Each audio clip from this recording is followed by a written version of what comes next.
ये जो रस्साकशी चली, आपसी मनमुटाव गहलोत और पायलट का देखने को मिला, ये कांग्रेस को नुकसान पहुंचाने के बजाय क्या फायदा पहुंचाने की एक रणनीति है? एक बहुत बड़ा सवाल है और इस रणनीति को समझिए। इस रिपोर्ट में मैं आपको बताता हूं कि कैसे कांग्रेस ने बीजेपी के मुद्दों को राजस्थान में चुरा लिया, कैसे सत्ता में रहते हुए कांग्रेस ने उन मुद्दों को अपने हाथ में ले लिया जिन मुद्दों को बीजेपी को जमीन पर लेकर आना चाहिए था, या बीजेपी को अभी तक इन मुद्दों पर लीड ले लेनी चाहिए थी, लेकिन ये मुद्दे हाथ से निकल गए। ये मुद्दे क्यों चर्चा में आए? क्योंकि पायलट की 3 मांगे चर्चा में हैं। काफी समय से राजस्थान के मुख्यमंत्री अशोक गहलोत के खिलाफ मोर्चा खोले बैठे सचिन पायलट अब संतुष्ट नजर आने लगे हैं, लेकिन इस सब के बीच में उनकी जो अभी तक की रणनीति रही है, जो नाराजगी रही है, उसको एक रणनीति के तौर पर अब देखा जा रहा है। दरअसल उन्होंने वो मुद्दे उठाए जो शायद बीजेपी की तरफ से आने चाहिए थे, लेकिन इन मुद्दों को पहले उन्होंने उठाकर और इस पर लीड लेकर कहीं ना कहीं बीजेपी के पाले से वो गेंद अपने पाले में डाल ली है। आला कमान से उनकी संतुष्टि उनके बयानों से भी समझ में आने लगी है कि अब उन्हें लगता है कि आला कमान ने यानी उनको भी मना लिया है और ये मुद्दे भी उनके हाथ में हैं। कैसे ये बैलेंस बनाया गया ये देखिए। ये बड़ी दिलचस्प रणनीति है जो कांग्रेस की इस वक्त राजस्थान में देखने को मिल रही है और गहलोत भी शायद इससे इसीलिए सहमत दिखाई पड़ रहे हैं। राजस्थान के मुख्यमंत्री अशोक गहलोत इस बार के विधानसभा चुनाव में सीएम फेस नहीं होंगे, ये मैंने डिटेल्ड रिपोर्ट आपको बताई है। कांग्रेस पार्टी बिना चेहरे के विधानसभा चुनाव में जनता के बीच जाएगी। इतना बड़ा फैसला कांग्रेस पार्टी ने किया, लेकिन आखिर वजह क्या है? वजह है वही रणनीति जिस पर पायलट ने लीड ले ली। कांग्रेस ने उनकी 3 प्रमुख मांगें मान ली हैं। उनकी मांगों को लेकर कांग्रेस मुख्यालय में राहुल गांधी की मौजूदगी में 4 घंटे की मैराथन बैठक चली। हालांकि सचिन की भूमिका भी स्पष्ट नहीं की गई, चेहरा उनका भी नहीं रखा जा रहा है, लेकिन जिस तरीके से मुद्दे उठाए, जिस तरह से यात्रा निकाली, उसके बाद में चुनावी मूड में वो शायद गहलोत से पहले दिखाई देते हैं। गहलोत क्योंकि सरकार में है, एंटी इनकम्बेंसी होती है, 25 साल का इतिहास है, एक बार बीजेपी एक बार कांग्रेस आती है। वसुंधरा और अशोक गहलोत को ही लोग देखते रहे हैं अभी तक पिछले 25 सालों में। तो कुल मिलाकर इस बार सबसे बड़ी लड़ाई जो थी वो सचिन पायलट और गहलोत के बीच बनकर रह गई।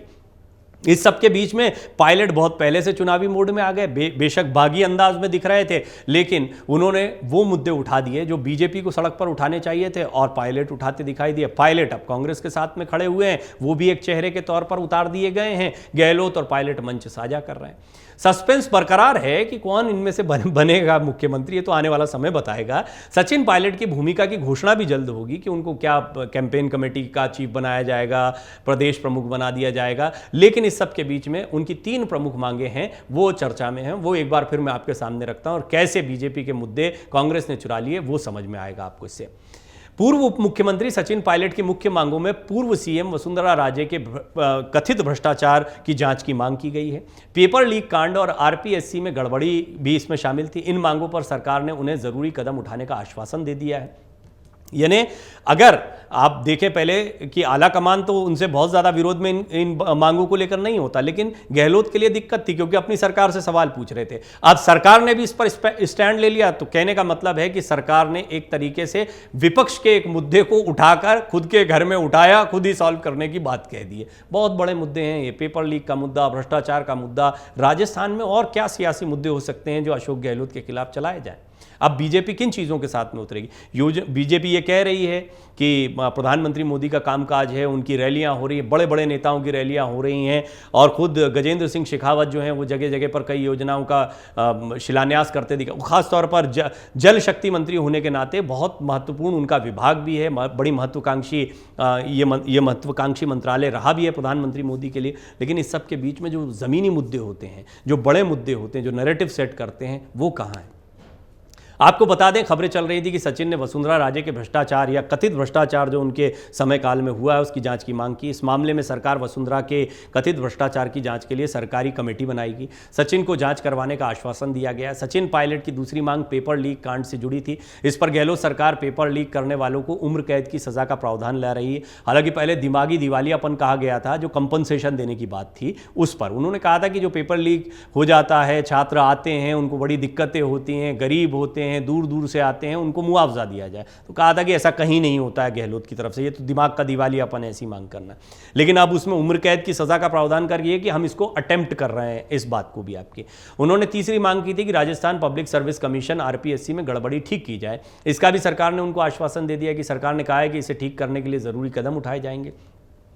क्या होगा ये अलग बात है, लेकिन सरकार ने अगर इस पर सकारात्मक पहल दिखाई है, गहलोत पायलट की मांगों पर सकारात्मक कदम दिखा रहे हैं, तो कहीं ना कहीं ये पायलट की जीत की तरह लिया जाएगा। कांग्रेस नेता राहुल गांधी, पार्टी के राष्ट्रीय अध्यक्ष मल्लिकार्जुन खड़गे और के सी वेणुगोपाल के नेतृत्व में हुई बैठक में ये निर्णय लिया गया था कि पास्ट की बातों को भूलकर फ्यूचर पर ध्यान दिया जाए, यानी जो पार्टी के अंदरूनी विवाद के मुद्दे हैं फिलहाल उन्हें भुला दिया गया है। फिलहाल सबको एकजुट होकर राजस्थान में कांग्रेस की सरकार को रिपीट करने पर पूरा जोर देने के लिए कहा गया है। पूर्व उप मुख्यमंत्री सचिन पायलट भी इस मीटिंग के बाद खुश नजर आए। कांग्रेस में पिछले कई महीनों से अंदरूनी कलह के चलते बयानबाजी होती रही। कई मंत्रियों और विधायकों द्वारा सरकार के कामकाज पर सवाल उठाते हुए बयान दिए गए। गुरुवार को दिल्ली में हुई बैठक में सभी नेताओं को साफ तौर पर आगाह किया गया कि आज के बाद कोई भी नेता पार्टी के प्रति अनर्गल बयानबाजी नहीं करेगा। पार्टी के किसी भी नेता के खिलाफ कोई बयान नहीं दिया जाएगा। अगर किसी भी नेता ने पार्टी विरोधी बयान दिया तो शीर्ष नेतृत्व उनके खिलाफ सख्त कार्रवाई करेगा। बयानबाजी करने वाले नेता चाहे कितने ही बड़े पद पर क्यों ना हो, पार्टी आलाकमान ऐसे नेताओं के खिलाफ सख्त एक्शन लेंगे। इन 3 मांगों को लेकर सचिन ने राज्य में अपनी ही सरकार के खिलाफ न सिर्फ पदयात्रा की बल्कि रैलियां आयोजित की। उनकी मांगें भले ही मान ली गई हों, लेकिन उनकी भूमिका क्या होगी इस पर फैसला अभी सामने नहीं आया है। बैठक के बाद सचिन ने अलग से कांग्रेस अध्यक्ष खड़गे और वेणुगोपाल से बात भी की है। उम्मीद की जा रही है कि जल्दी ही उनकी भूमिका पर फैसला भी सामने आएगा। बैठक के बाद राजस्थान सरकार में मंत्री प्रताप सिंह खाचरियावास ने कहा कि प्रदेश में अगला चुनाव राहुल गांधी और खड़गे के नेतृत्व में होगा।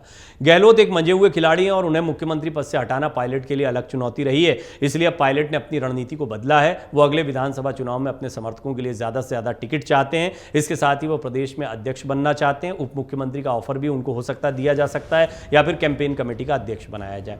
अब 2-4 महीने के लिए उप मुख्यमंत्री बनकर उनको कोई बहुत महत्व भी नहीं मिलने वाला है, तो वो चुनाव पर ज़्यादा फोकस करेंगे। और जैसा मैंने कहा कि बीजेपी के बड़े मुद्दों को उन्होंने जैसे अपने पाले में डाल लिया, ये उनके लिए एक बड़ा प्लस पॉइंट हो सकता है। इसके अलावा केंद्र में महासचिव का विकल्प भी उनके सामने रखा जा सकता है। प्रत्याशियों के आगामी विधानसभा चुनाव की सूची जारी करने को लेकर भी लोगों की दिलचस्पी, इसमें किसके समर्थकों को ज़्यादा तवज्जो मिलती है। दिल्ली में हुई इस बैठक में यह भी निर्णय लिया गया कि आगामी विधानसभा चुनाव के दौरान कांग्रेस सितंबर के पहले हफ्ते में प्रत्याशियों की सूची जारी कर देगी। जिस तरह से कर्नाटक में करीब 2 महीने पहले ही पार्टियों के प्रत्याशियों की सूची जारी हो गई थी, उसी तरह राजस्थान में भी 2 महीने पहले ही आपको प्रत्याशियों के नामों की सूची मिल सकती है। अमर उजाला अब आपके टीवी पर भी। अपने स्मार्ट टीवी पर YouTube पर सर्च करें अमर उजाला, चैनल सब्सक्राइब करें और देखें ताजा खबरें, वो भी HD क्वालिटी में।